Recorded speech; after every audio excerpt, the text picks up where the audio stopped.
Leitura em voz alta. O texto, Igreja dos Apóstolos e dos Mártires. Daniel Hobbes é o autor. A vida comunitária. Quem quiser conhecer os princípios da sementeira cristã, a vida desta primeira comunidade que albergou o Evangelho à sua nascença, encontrará no Novo Testamento um documento de primeira ordem, o livro denominado Atos dos Apóstolos. Escrito muito pouco tempo depois dos acontecimentos, por volta do ano 60 a 64, por um homem que, sem ser testemunha direta da ressurreição, estava ainda impregnado da mais viva tradição. É obra de um interesse sem par. É bastante incompleto, sem dúvida, porque o autor, por mais consciencioso que quisesse ser, não pôde conhecer nem concatenar todos os fatos. A sua origem e as suas ligações pessoais induziram-no a tomar em consideração mais a ação deste ou daquele apóstolo do que os fatos em conjunto. Mais ainda, como acontece com todas as obras do cristianismo primitivo, não há neste livro a intenção de satisfazer a curiosidade histórica, mas a de exaltar a fé. No entanto, mesmo na perspectiva em que se coloca voluntariamente, como é incomparável o testemunho que nos oferece e a emoção que desperta em nós a sua leitura. É verdade que não se encontra nesta obra aquele brilho que nos evangelhos jorra diretamente da pessoa de Jesus. Todo o relato torna bem sensível o imenso vazio deixado pelo desaparecimento do Mestre. Mas, por muito inspirado que seja, é o livro de um homem que narra os feitos de outros homens e acaba por comover-nos. Em que outro texto poderemos encontrar uma imagem mais doce e mais entusiasta de um cristianismo quase isento das servidões do mundo, apesar das misérias inerentes à nossa natureza, e que procura estabelecer sobre a terra o reino de Deus. Quantos eram os primeiros fiéis? Quantas pessoas formava assim o grupo dos primeiros fiéis? É quase impossível dizê-lo. São Lucas, nos Atos, cita um número de 120 e São Paulo fala-nos de 500 pessoas que, juntas, viram aparecer-lhes Jesus ressuscitado. Mas, além de estes dados, se referem à época inicial, além de que estes dados se referem à época inicial, as semanas que se seguiram à morte de Cristo, nada prova que se retratasse de todos os membros da comunidade nascente. Depois do primeiro discurso de São Pedro, dizem-nos os Atos que 3.000 pessoas aderiam de uma só vez à nova fé. E um pouco mais tarde, fala-se já de 5.000 adeptos. Pensando que Jerusalém contava alguns milhares de fiéis por volta dos anos 35 e 37. Mas que isso era ainda uma fraca minoria na cidade, devemos estar perto da verdade. Também só podemos fazer uma ideia aproximada da sua organização. Não se pode pôr em dúvida que essa organização existisse, porque todo o empreendimento humano a pressupõe. O próprio sucesso do cristianismo no plano temporal prova que o seu desenvolvimento obedeceu a essa lei profunda da história, segundo a qual um movimento, para se desenvolver, precisa de quadros sólidos, de um princípio de comando e de um método de ação, e tudo isso em estreita relação com que fazendo corpo com a doutrina. O próprio Jesus, aliás, tinha transmitido essas estruturas aos seus discípulos. Para quem souber ler os evangelhos, um dos aspectos mais admiráveis da sua atividade sobre a terra é o esforço prático de organização e de instrução que realizou, e cujos efeitos prolongaram até os nossos dias.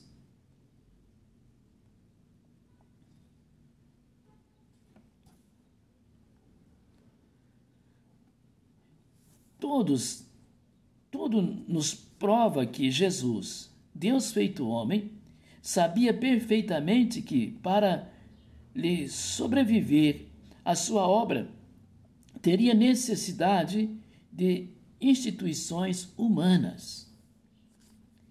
A comunidade primitiva distingue-se bem os fundamentos institucionais criados por Cristo. Colhemos a impressão de que os apóstolos, suas primeiras testemunhas, aqueles que ele mesmo designou e estabeleceu, gozam, como é natural, de uma grande autoridade moral.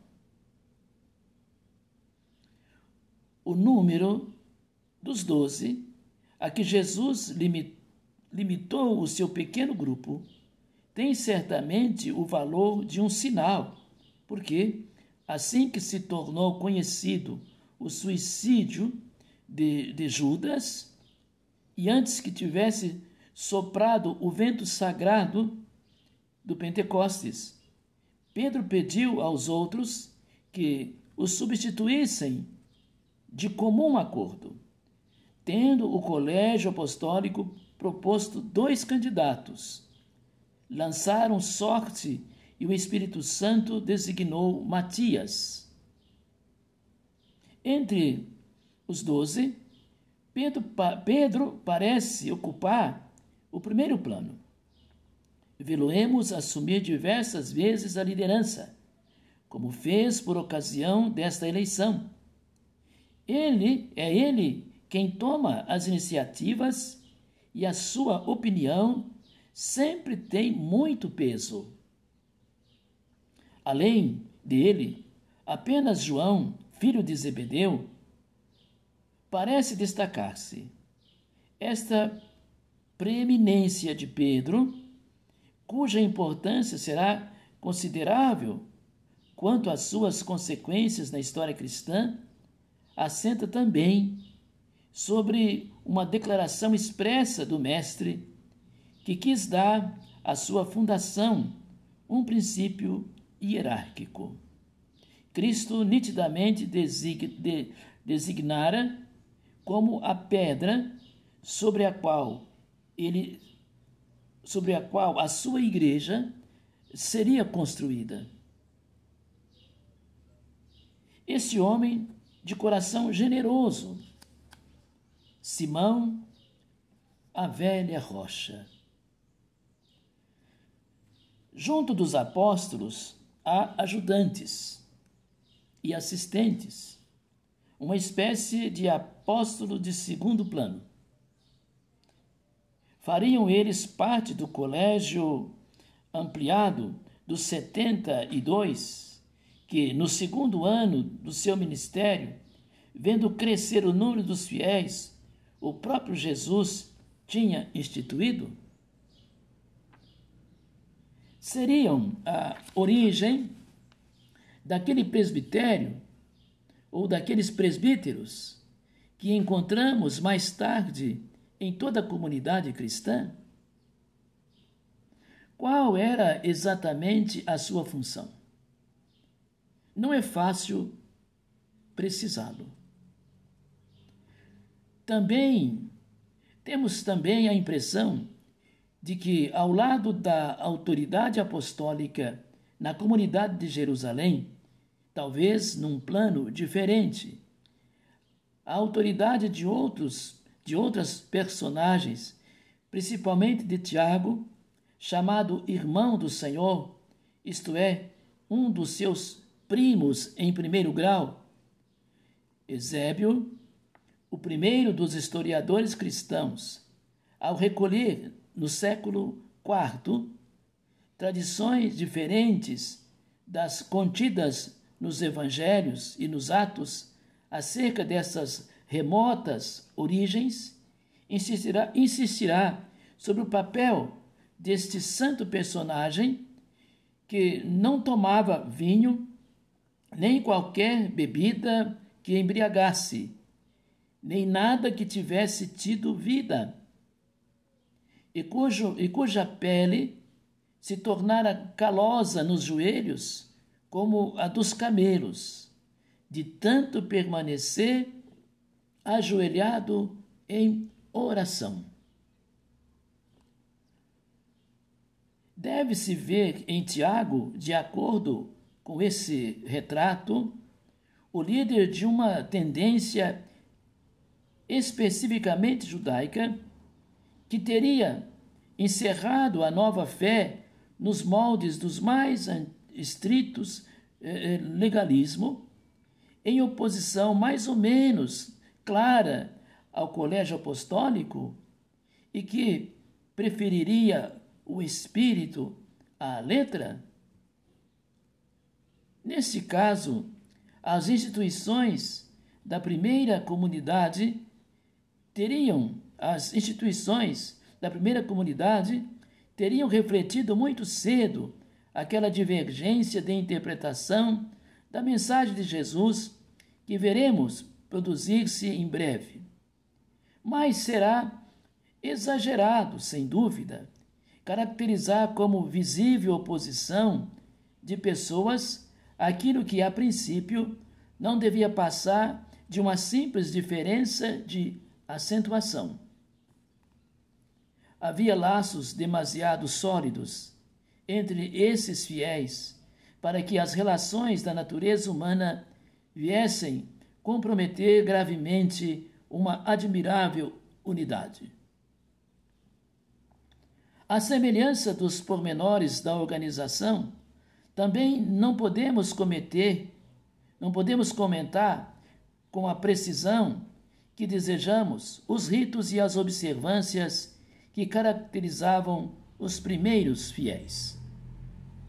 Mas podemos distinguir 3 práticas fundamentais que constituirão para o futuro a base da vida religiosa cristã: o batismo, a imposição das mãos e o ágape fraterno.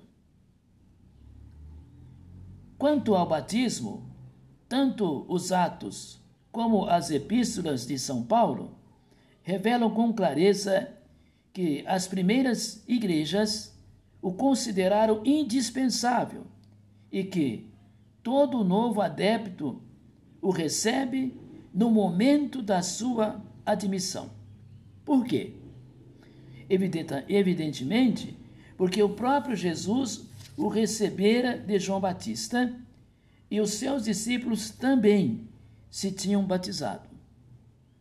Mas O rito cristão possui, certamente, características próprias. O batismo de João distinguia-se das abluções judaicas e do mikveh, rituais, pelo fato de ser um batismo de penitência. Os dos cristãos incluía também a vontade de renovação e purificação moral, mas abrange ainda outra dimensão. Os Atos dizem que cada um deveria ser batizado em nome de Jesus, para remissão dos seus pecados. Atos 2, versículo 38. E veremos que São Paulo, ao encontrar em Éfeso os que tinham sido batizados por João, lhes revelou que o rito praticado por eles não era suficiente. E os batizou novamente, em nome de Jesus. Atos 19, 1, 5. Devemos, então, admitir que, segundo uma fórmula que desconhecemos, os batizados da nova fé deviam reconhecer o messianismo de Jesus e abjurar a falta nacional cometida contra a sua pessoa. A ação sobrenatural do batismo parece ter sido completada por outra cerimônia, a imposição das mãos. Tratava-se também de uma prática israelense muito antiga, de que há inúmeros exemplos no Antigo Testamento, quando era necessário conferir a alguém uma eficácia sobrenatural, o poder patriarcal ou o poder real, por exemplo. Essa prática tinha sido também familiar a Jesus. Renan vê nela o ato sacramental por excelência da Igreja de Jerusalém, o que será talvez arriscar muito, mas não há dúvida de que a encontraremos repetidas muitas vezes na história dos primeiros tempos cristãos. Qual é o seu sentido exato? É difícil dizê-lo.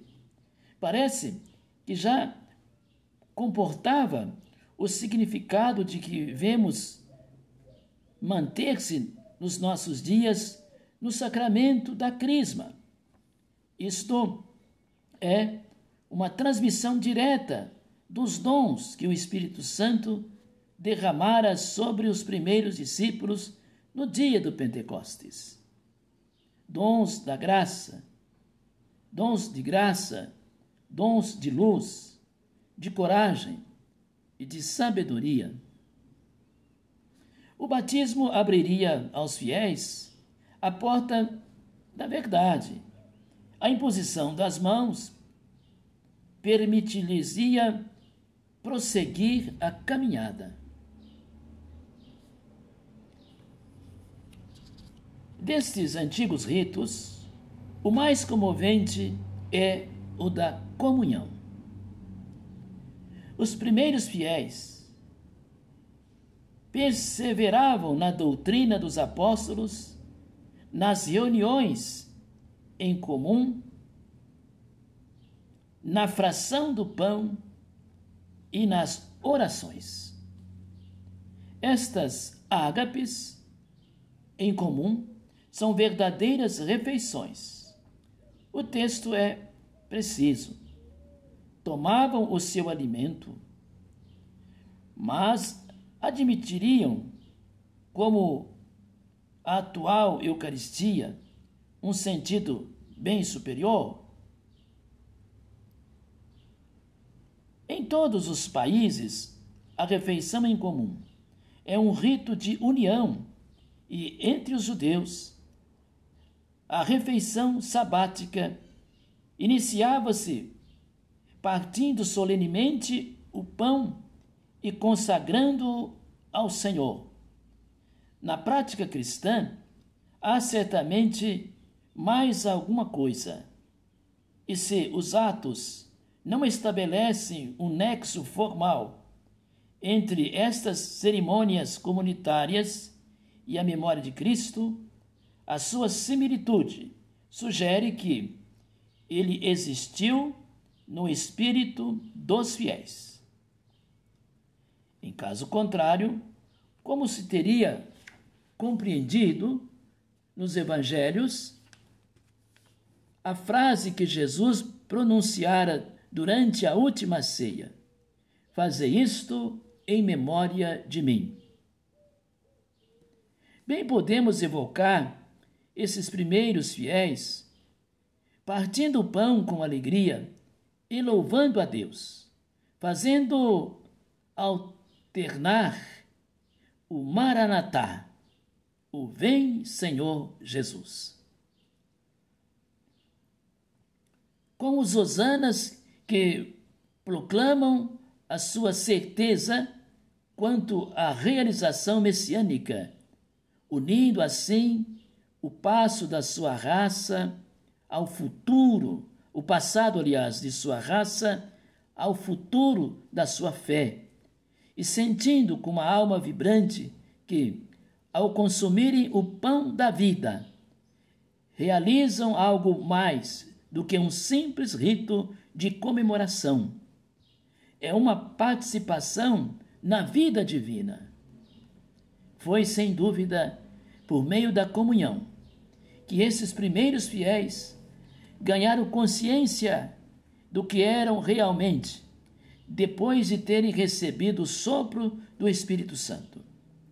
Mais do que uma assembleia de amigos, mais do que uma reunião piedosa ou da escola de um mestre, eles eram uma sociedade de homens que viviam em Cristo e, para ele, uma comunidade de santos, uma igreja. Viver em Cristo, por ele e para ele, esse é, com efeito, o desígnio único que a sua existência revela. Se só podemos compreender as grandes linhas acerca da constituição e do culto da igreja primitiva, há, no entanto, uma realidade humana que se impõe ao nosso espírito com a força de uma convicção irresistível, quando consideramos as suas características. Essa realidade é a de um esforço admirável para pôr em prática os preceitos do Mestre e para levar a cabo em cada uma a renovação completa que ele exigia. O texto dos Atos está semeado de pequenas frases que revelam esta atmosfera de generosidade e de fervor. A alegria e a simplicidade de coração estão espalhadas por toda parte. A multidão dos fiéis tinha um só coração e uma só alma. Pratica-se verdadeiramente essa caridade doce e humilde, essa amizade de irmãos que São Pedro louvará na sua primeira epístola. E a prova de que este quadro não é idílico, mas verdadeiro, é que o autor dos Atos não hesita em acentuar também as sombras, deixando ver que a natureza humana, aflorando por vezes a superfície, introduzia nele outro traço de miséria e de pecado. Cristo está ainda ali, muito próximo. Dentre os que dirigem a comunidade, muitos o conhecem. E esses homens evocam recordações pessoais e contam o que viram e ouviram quando ele ensinava no lago de Tiberíades. E no meio da multidão, no átrio do templo, reúne-se todos os pormenores que se possuem sobre a sua vida. E assim se declara uma catequese que dará origem à tradição oral e depois será passada a escrito, convertendo-se nos evangelhos. Nota-se sensivelmente a presença do Mestre no seio das almas, como já acontecera com Maria Madalena e com os discípulos de Emaús. Cada uma delas experimenta essa presença dentro de si, com uma certeza que perturba e com um ardor que incendeia. Ficai conosco, Senhor. O Mestre está aqui. Manifesta-se uma vida espiritual intensa. As pessoas rivalizam-se nos esforços de santidade. O mundo parece germinar por toda parte em graças. Multiplicam-se os prodígios e os milagres. De forma incessante e também visível, realiza-se a promessa: do seio daquele que crê em mim jorrarão rios de água viva.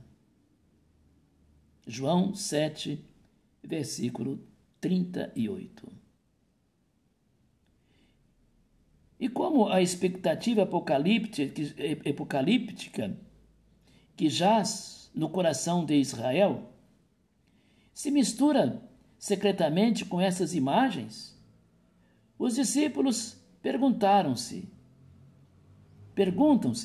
se porventura o retorno religioso do Messias não estará muito próximo e se ele não voltará a aparecer sobre as nuvens do céu, uma manifestação assombrosa.